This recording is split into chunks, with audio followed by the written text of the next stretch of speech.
بسم اللہ الرحمن الرحیم۔ A S F public school کی جانب سے میں آپ کی اردو کی ٹیچر مس نسیمہ خانم مخاطب ہوں۔ ماہ جولائی کے پہلے سبق کے ساتھ ہمارا پہلا سبق ہے قومی ہمدردی۔ قومی ہمدردی مصنف ہیں الطاف حسین حالی۔ ان کی اہم تصانیف ہیں حیات جاوید، مسدس حالی، مقدمہ شعر و شاعری، یادگار غالب، حیات سعدی۔ اب ہم آتے ہیں ذہنی خاکے کی طرف۔ قومی ہمدردی اس سبق کے مصنف ہیں الطاف حسین حالی۔ ولادت آپ کی 1837 اور وفات سن 1914۔ تخلص آپ کا ہے حالی اور خطاب شمس العلماء۔ آپ کی سب سے اہم شاہکار مسدس مدوجزہ اسلام ہے جو آپ نے سر سید احمد خان کی کہنے پر لکھی۔ نثری تصانیف میں حیات جاوید اور مقدمہ شعر و شاعری شامل ہیں۔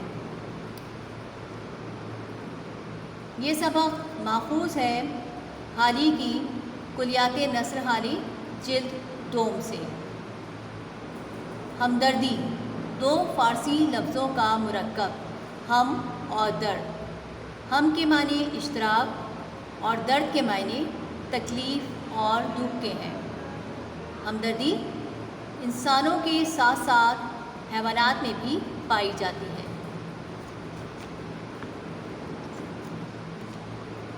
ہمدردی انسان میں اس لیے پیدا کی گئی ہے کہ کارخانہ دنیا کا انتظام درہم برہم نہ ہونے پائے، کیونکہ انسان اپنی ضروریات میں ایک دوسرے کے محتاج ہیں۔ ایک کی گاڑی دوسرے کے بغیر نہیں چل سکتی، بس اگر انسانوں میں ہمدردی نہ ہو تو یہ تمام کارخانہ درہم برہم ہو جائے۔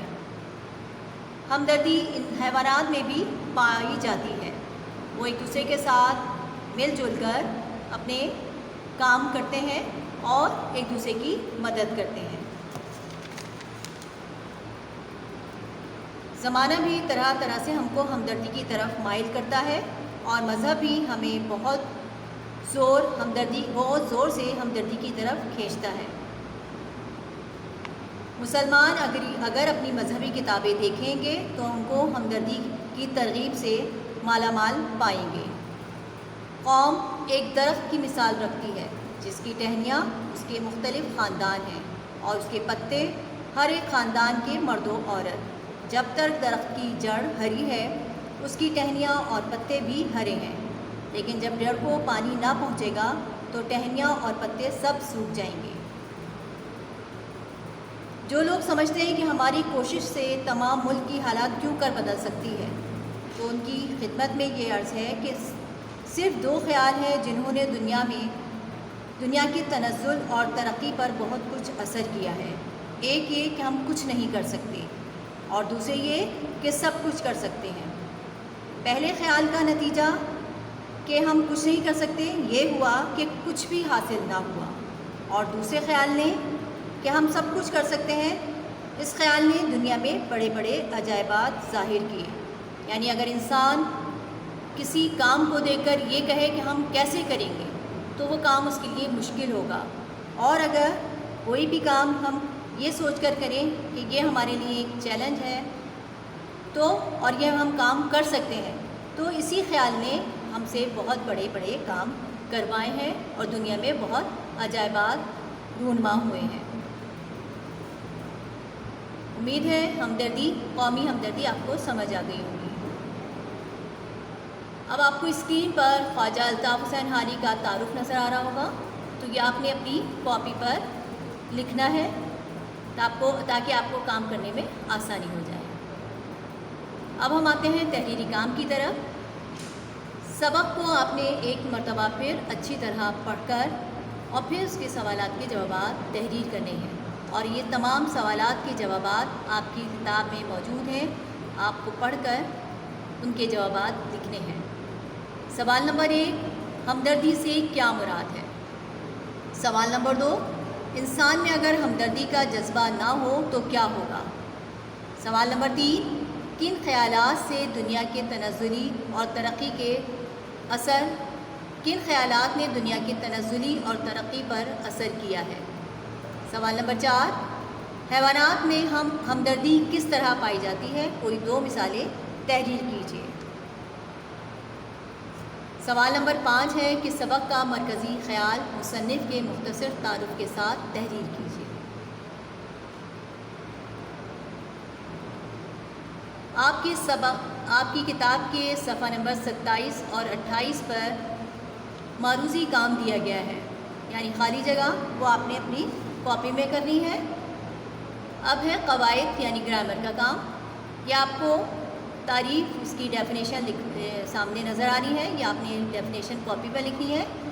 اس میں ہے جملہ اسمیہ، اسم سے مراد نام، تو ایسا جملہ جس میں کوئی خبر ہو، کوئی فعل نہ ہو، اسے جملہ اسمیہ کہتے ہیں، کیونکہ اس میں کسی ضمیر یا اسم کی خبر ہوتی ہے۔ مثلا نازیہ اچھی بچی ہے، کتاب دلچسپ ہے، اس میں اسم اور ضمیر کی خبر ہے، یعنی اسم کیا ہے؟ نازیہ، اور کتاب کیا ہے؟ ضمیر، تو یہ اس میں جملہ اسمیہ ہے۔ جملہ فعلیہ فعل سے نکلا ہے اور فعل کے معنی کام کے ہیں۔ ایسا جملہ جس میں کسی کام کا کرنا پایا جائے، یعنی کسی اسم کا کام کرنا بتایا جا رہا ہو، جملہ فعلیہ کہلاتا ہے۔ مثلا عدیل آیا، فرخ کتاب پڑھ رہا ہے۔ یہ آپ نے تعریفیں اپنی کاپی میں لکھنی ہیں۔ جائزہ، کیا آپ نے سبق کو کس حد تک سمجھا؟ وہ آپ ہمیں ان سوالات کے ذریعے پتہ چلے گا۔ پہلا سوال ہے کہ ہمدردی کا لفظ کن کلموں سے مرکب ہے؟ دوسرا، اس سبق میں قوم کی مثال کس طرح دی گئی ہے؟ سوال نمبر 3، جملہ اسمیہ اور جملہ فعلیہ کی تعریف یاد کیجیے۔ سوال نمبر 4، مندرجہ ذیل جملوں میں سے جملہ اسمیہ اور جملہ فعلیہ کی نشاندہی کیجیے۔ پہلا جملہ ہے راشد بیمار ہے، دوسرا افشاں مضمون لکھ رہی ہے، تیسرا ہم فٹ بال کھیل رہے ہیں، اور چوتھا ہے وہ مصروف ہے۔ امید ہے آپ نے سبق کو سمجھ لیا ہوگا اور کام سمجھداری کے ساتھ صاف ستھرا کریں گے۔ شکریہ۔